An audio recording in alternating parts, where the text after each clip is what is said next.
I'm going to tell you about the life of Nelson Mandela. He was born in 1918 in a village called Qunu. Qunu is in the Eastern Cape province. He is from a royal family. As a result, he ran away from an arranged marriage organized by his parents. In 1941, Nelson Mandela came into Johannesburg. In 1944, he got married to his first wife, Evelyn. With Evelyn, they were blessed with 4 children.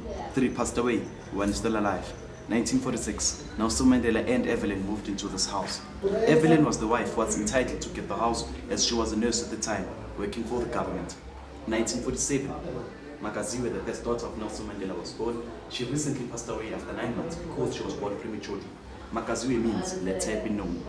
In 1950, Makatu was born. He was a lawyer like his father. He passed away in 2005 due to HIV-related diseases.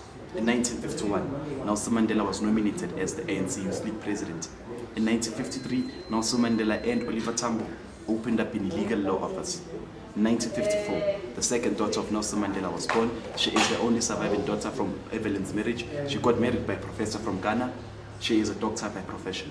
In 1956, Nelson Mandela and Evelyn separated because of their 2 differences in beliefs. Evelyn was a Christian from Jehovah's Witnesses, and Nelson Mandela was more into politics. As a result, they never spent so much time together. It caused them to separate. However, in 1957, Nelson Mandela met Winnie Madikizela Mandela at a bus stop. Officially got married the following year, in 1958. In 1959, they got blessed with the first daughter called Zenani. Out of that marriage, they were blessed with 2 daughters, Zenani and Zenzi. Before Soweto was called Soweto, it used to be called Shantytown because of the overpopulation of shacks in one specific area. Later on in 1963, Shantytown was renamed from Shantytown to Soweto, which is an acronym for Southern Western Townships. The DVD over here demonstrates to you what Shantytown used to look like. In 1961, Nelson Mandela fled out of the country for military training for the Umkhonto weSizwe. They went to countries like Algeria, Mozambique, Kenya, Lesotho, Swaziland, Tanzania, as well as Ethiopia.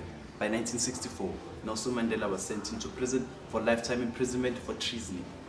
As he was in prison, the stubborn as she is, Winnie Madikizela Mandela had been continuing with the struggle. She was therefore sent away from this house to Brakeford in the Free State region, where you find the Sotho-speaking people, and Winnie Madikizela Mandela is a closer-speaking woman.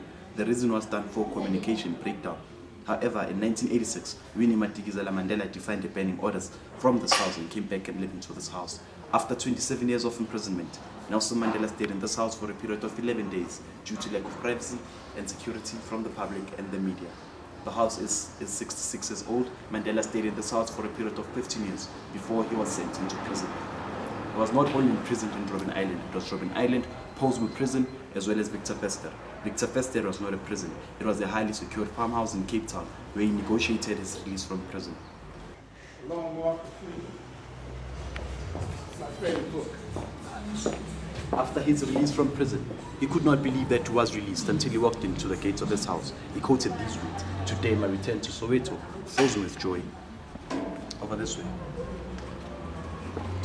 As well as an air conditioning system. By year 2007, Nelson Mandela donated the house to Soweto's Heritage Trust for a period of 10 months. The house was renovated back in its original path by removing all the extra facilities that Winnie Madikizela Mandela had installed and returning the house in its original form during 2008 and 9. Over this way. So is the restaurant good? The food there good? I'm gonna be honest with you, it's not. Okay. There's other places, I bet. That are better, huh? Yeah, there are places. The restaurant down the road is a bit better. Okay. The tall tree at the corner of the house. It is a sacred tree to the Mandela family, like most of our African cultures. They bury the umbilical cord of the baby underneath the tree to introduce the little ones to the ancestors.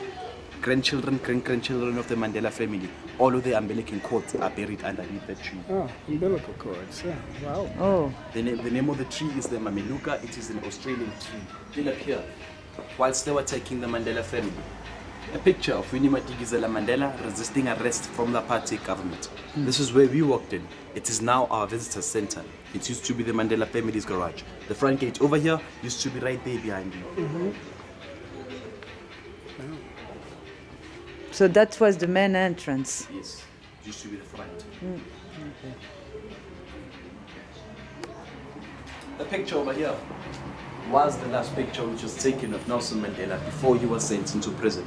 The photo was taken right here. Mandela used to be as tall as the top edge of this window. The name of the dog was Khampu. Used to be the living room of the Mandela family. The photo behind the door is of the late Mahatu, who was a lawyer like his father, who passed away in 2005. 50s and 60s, Soweto never used to have electricity. As a result, they had to generate heat from coal stoves identical to these kinds of stoves.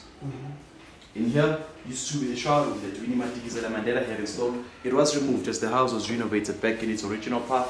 The painting in the shower room symbolizes long walk to freedom. The background is of Robben Island, where he spent most of his 27 years imprisonment.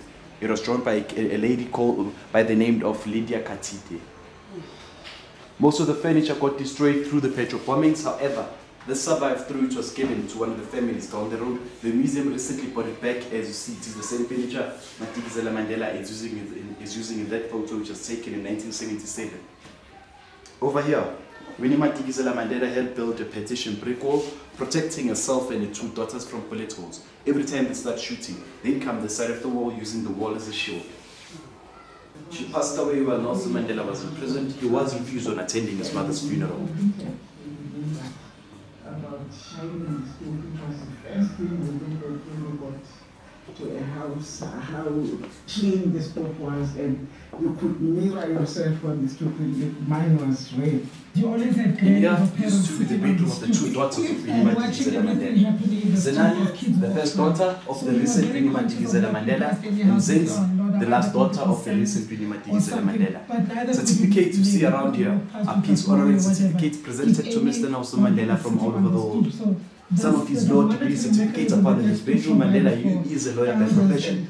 He achieved them from Porton University as well as Unisa University. The bed is not original, it is a replica, but you see in the photo, the Jubate, it's made out of jackal skin. It is original. Mandela is from a royal family. Like sort of games we play in the streets. Like what was that one, like where would be like a whole lot of kids on this side of the street, a whole lot of this side. Then these would come and say,